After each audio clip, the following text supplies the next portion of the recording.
You know what makes learning complex subjects much easier? Making them into allegories that tie in with real world experience that's easy for you to relate to.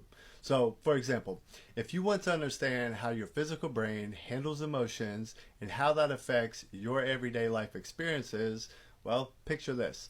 Imagine that your brain has a bar. Yes, that kind of bar with bartenders and fully stocked shelves. Now, on the back wall, there are top shelf spirits, and of course, there are the cheap wells. Now, the top shelf bottles represent your high vibrational experiences. So, this is going to be your ones like fun, joy, and of course, love.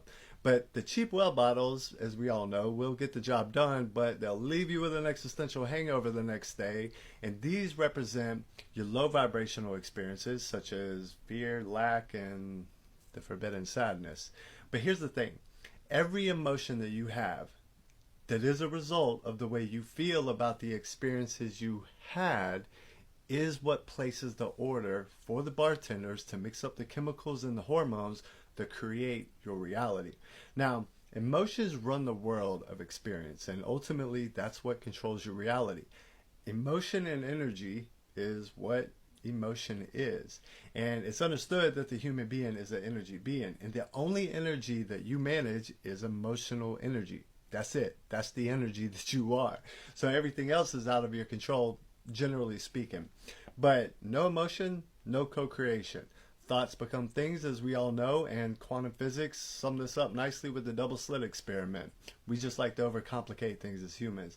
But emotions are the only fuel to the fire of desire. But anyway, let's get back in the bar.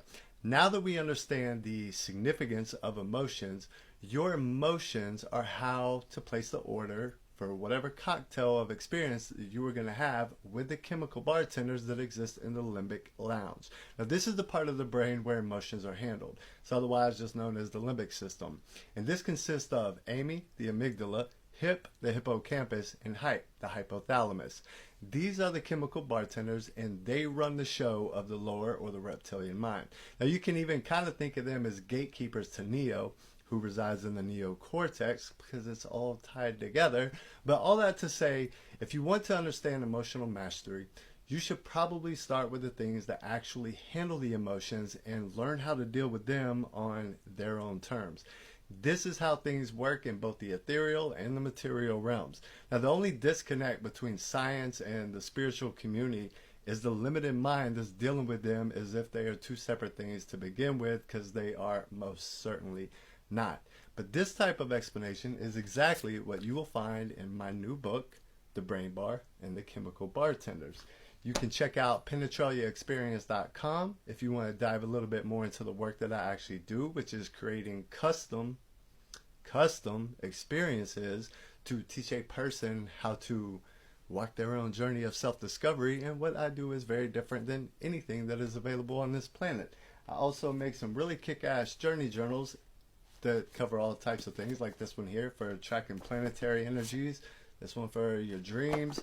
This is just the thoughts become things, and everything I write in here becomes true. So, penetraliaexperience.com. You can find my book, The Brain Bar and the Chemical Bartenders, on Amazon.com now. And until next time, in the eternal now, peace profound.